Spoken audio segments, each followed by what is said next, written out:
Hi, I'm CJ Altenberg with Transwest Truck Trailer RV. Again, today we're going to bring you a live video. We're going to show you a couple different trailers here, and we're going to talk about a couple different things, all while doing our social distancing. We're all trying to do our part here at Transwest. We want to keep you, the customer, our employees safe. That's our number one priority here. With that being said, we can do a lot of different things here at the lot by appointment. If you'd like to come look at some units, definitely give us a call. We can set up a time. We can discuss what trailers you're looking at. We'll get them set in a designated area.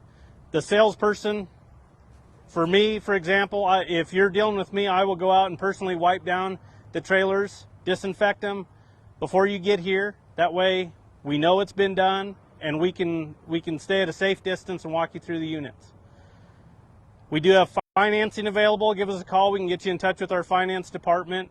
We have delivery available. Give us a call. We can talk about a lot of different options there. We can get these trailers directly to your doorstep to where you don't come to lot if you don't feel comfortable with that. Again, we're here to help, and we're here to work together on this. Today we're going to kind of mix things up a little bit, and we want to talk about setting your trailer to the proper ride height as far as keeping the trailer level and also keeping adequate bed clearance. One of the biggest challenges that we find today, and this has happened over the years, is these trucks continue to get taller and taller and taller with their bed height. So that's why we've got two different trailers hooked to two different trucks today.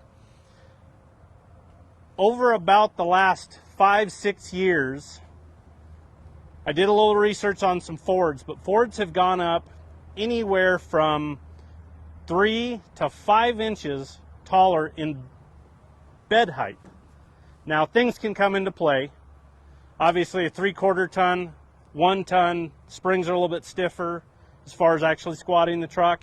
Wheels and tires can make a big difference as far as different heights, lift kits, things like that can affect the way that these trailers ride on these trucks. But what we've done is we've set this trailer up kind of running downhill. So this trailer, if we measure right here, it's about 14 inches to the bottom of this running board. At the back, it's at almost 18 inches. So there's a 4-inch drop on this trailer right now.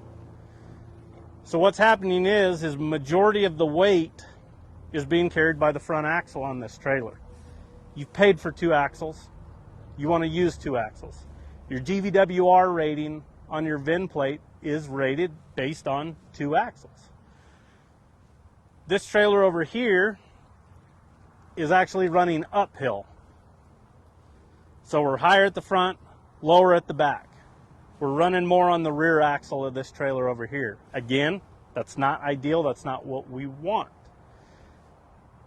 One of the biggest issues that we're finding is back in the 90s, early 2000s, the gooseneck drop wall height standard, pretty much industry-wide, was 47 inches. We'll walk back over here to this trailer and I'll kind of show you what we're talking about.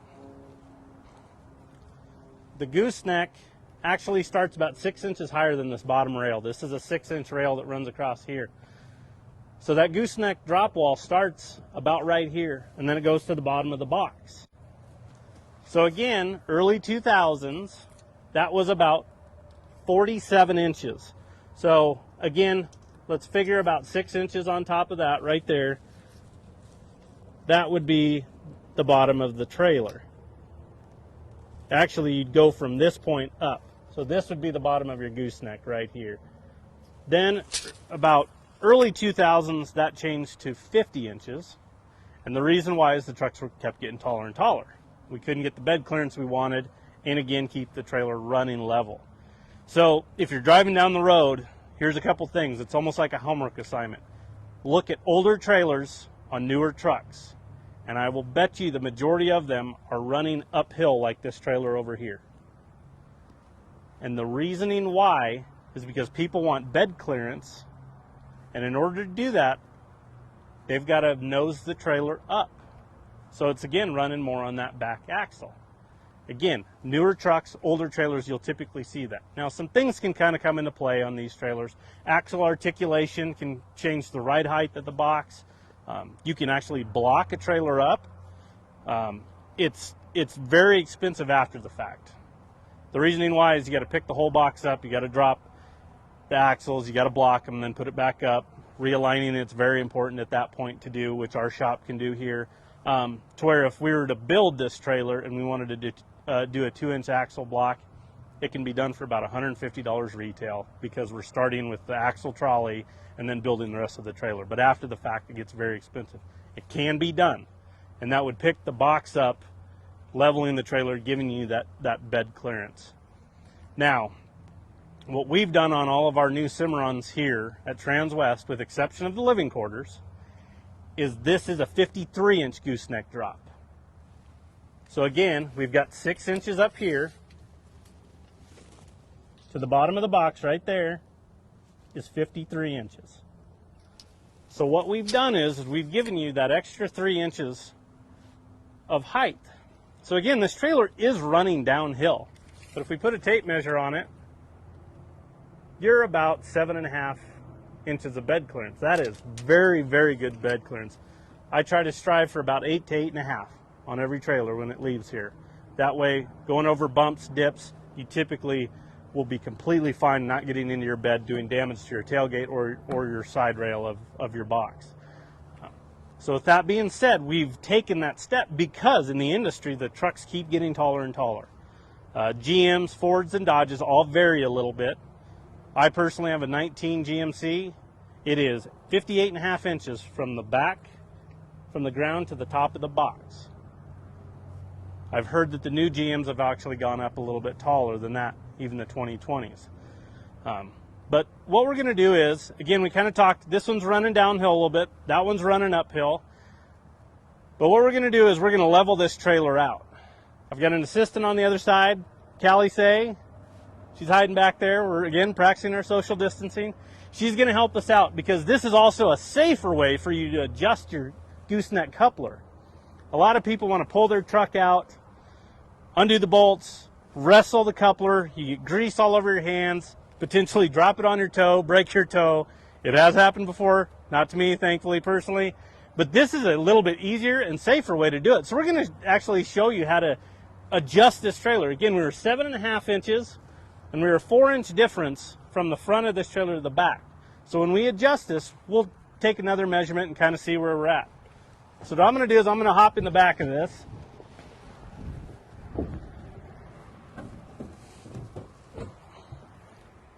So on a Cimarron, we've got 3 different points here that hold this coupler in. We've got the bigger bolts here, and then we've got a pin that goes through. But what you want to do is, so I usually use just a nice big crescent. That way I can adjust, because these are a square and these are more of a regular nut. These guys here are a little over hand tight. So what you want to do is get these guys loose.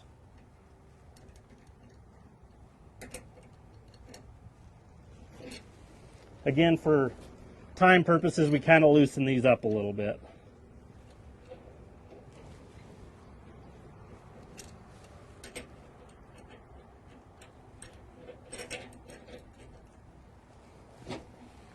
Okay, so once these guys are broke loose, this pin is holding this coupler in there. So what I'm going to actually do is I'm actually going to leave the trailer hooked up because we need to raise this up. This trailer here has a hydraulic jack on it. Hand crank's another option that you can do, but just leave it hooked up.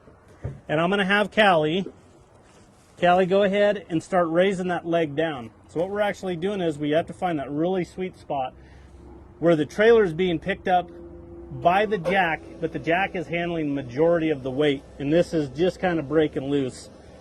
But I'm going to pull this extra pin here, and I'll start to be able to tell because everything will kind of move. The bed will move. I know that we're getting the weight of the trailer off the truck itself.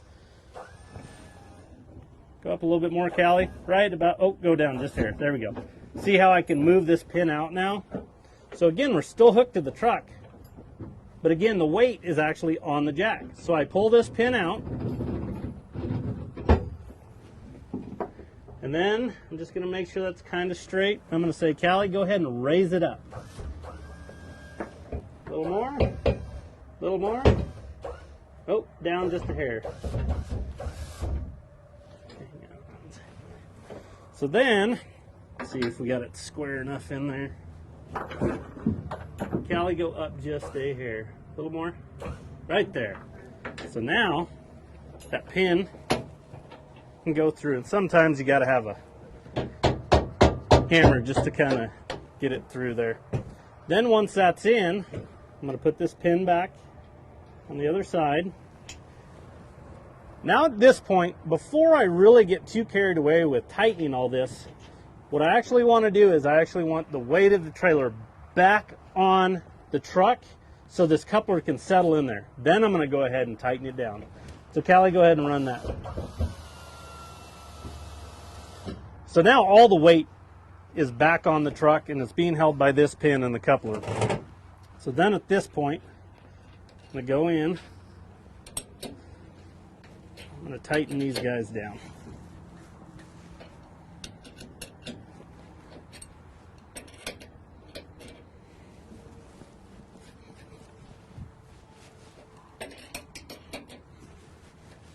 These outer you want very, very snug.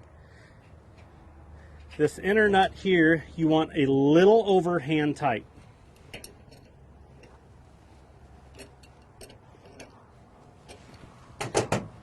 And from there, I'm going to put these covers right back on it. And that's it. Again, it's a lot safer than having to wrestle this whole thing. This thing is actually locked onto the ball so we can go up and down. And granted, it's a little bit quicker right now because of the hydraulic jack. A hand crank, you can do the same thing, it's just not as quick and responsive. It's much easier if you have two people. It can be done by one person, it's just a lot simpler, a lot quicker. I can kind of watch this hole right here for the pin, she can run the jack. So then at that point, this trailer, we've adjusted that by a hole. So we were at 7.5 inches of bed clearance before, and now we're almost at 10. Imagine if this was a standard 50-inch gooseneck drop wall. That's 3 inches smaller, or a shorter gap right there. We'd have 7 inches of bed clearance. That's still very adequate, but again, you can see what this 53 does. And again, this is a 3/4 ton. This is a 17 GMC we're hooked onto here, so the new ones will be a little bit taller. A 1 ton will have stiffer springs, so this height is going to change a little bit too based on that. But we were at 14 inches, and we were at 18 at the back, and if you look now, we're at 16. So now if we take just a step back at this trailer, you can see it's running nice and level. And that's what we want. You've got those two axles. Use them. Again, the older trailers are a little bit more difficult because of that at a 47 when they were standard. Again, early 2000s, they changed to a 50. So trucks, trailers can vary, but we've kind of taken these steps because we know the trucks continue to get taller, and that's just the way it is. So we wanted to adjust based on that. To where when you pull in with a brand new Ford, Dodge, or Chevy, GM product, more than likely one of these new Cimarrons, we can set it on there, get you plenty of bed clearance and the trailer running level. So that's just kind of a little rundown on that aspect of it. But now what we'll do is we'll go ahead and just take a peek at one of these new 2020 Cimarron 2+1s. This trailer here is stock number 5N191458.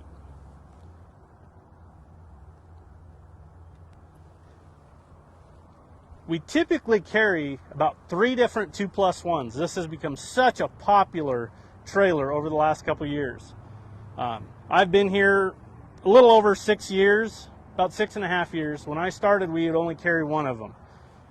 This was the trailer. Now we carry 3 with 3 different kind of levels of options. This trailer here is the standard 2+1. We have a hydraulic jack underneath here. Battery box. On these trailers, we put a battery cutoff switch on them.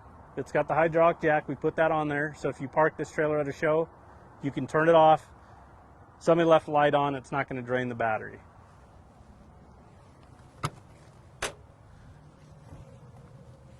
We've done a 5-foot front tack on this.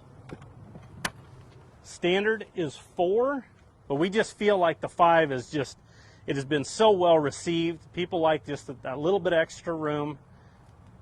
The other thing we can do is this is a 12-inch boot box. So you can imagine if this was a 4-foot and we did this boot box, there's not a lot of room right here. So it just kind of frees up a little bit more floor space, and then you have the storage of the boot box. It's got a recessed post, 3 blanket bars, and 3 saddle racks. Those are all adjustable. If you want to add more, you can. We carpeted behind the bridle hooks. That way your tack's not scratching up the wall. On the 2+1 setup, comes with your side ramp with the Dutch door over it.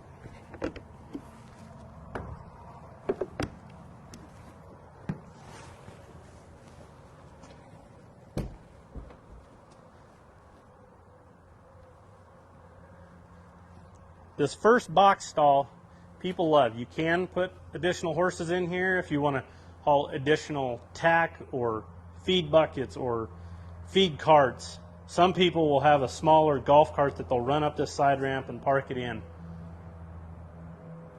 But this is such a popular setup that, again, we've done about 3 different options. Again, this one's the base model. And as we get to the back here, I'll kind of talk about a couple things we've done a little bit different on the trailers.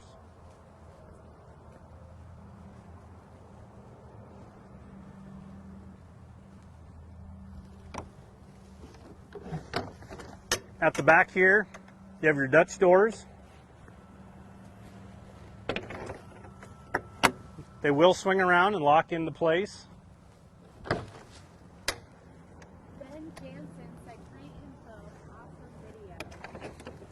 Thank you, Ben. Hopefully you're staying safe, and happy Easter to you and your family.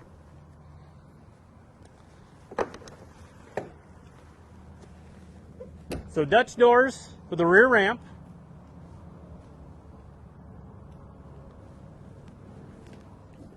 This is great because you can load your horses in these 2+1s, and then you can open up your stud doors there, and out the side ramp you can go. So the horses can flow right through this trailer very easily.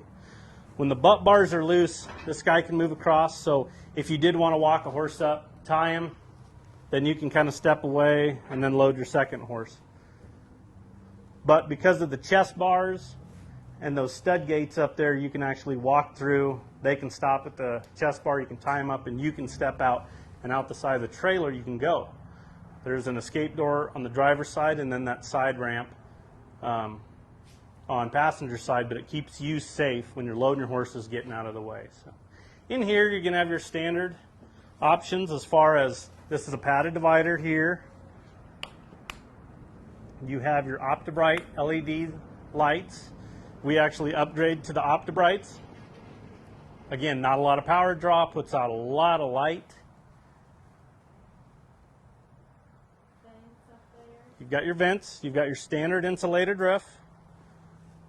Stay tuned, maybe next week we need a really nice warm day. We might do some stuff on some temperature showing you the difference on a Cimarron roof compared to an aluminum roof. So keep that in mind. So, then on this side, again, this is standard. The drop window on this side is standard, as well as there is an additional on the other side. So you can get a lot of airflow through here to these horses. Drop windows, massive bus windows. On the Dutch doors, there is additional. You can create a vacuum through there. It's going to create a lot of airflow through here for your horses.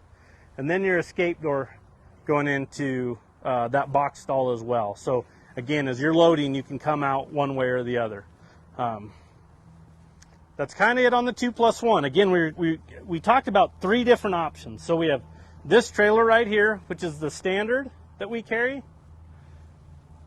The other trailer hooked up to the other truck is the same trailer with air ride suspension. We're going to talk more about air ride and the history of air ride next week. We're going to do some demonstrations for you. But air ride makes a massive difference for the ride for your horses. There's a third option that has the air ride. It has a walk-through door from the tack room to the stall room. I would show you that trailer, but it's sold, so we're going to have to we got another one coming. And then this center divider here, they kind of took the concept off of their cattle trailers with the traveling gates. We actually have rails that come off the roof. And this guy will unpin. It's solid, so it's more of like a stud divider here. And we've got airflow jail bars on back by the hip. But I can unpin this gate and I can roll it over to the wall and lock it into place. Very, very easy to use. And then it creates 2 box stalls for you. So if you need to haul multiple mares and foals and you want to give them their own personal box stall, you can. So that is a third option. So we have kind of 3 different increments of this 2+1 because, again, it's become such a popular seller for us over the years. People love the trailers. Yeah. So standard on all the Cimarrons from their vendor, we have aluminum wheels. That's standard on every trailer. Then you'll notice that there's a green tab, and that's because these tires are filled with nitrogen. Nitrogen is going to basically help that PSI level from fluctuating very, very drastically, which can cause blowouts going down the road. There's a 1-year, no questions asked warranty on these tires from the vendor that Cimarron uses. You'll get a card when you buy the trailer. You send that in, you'll get the 1-year, no questions asked warranty.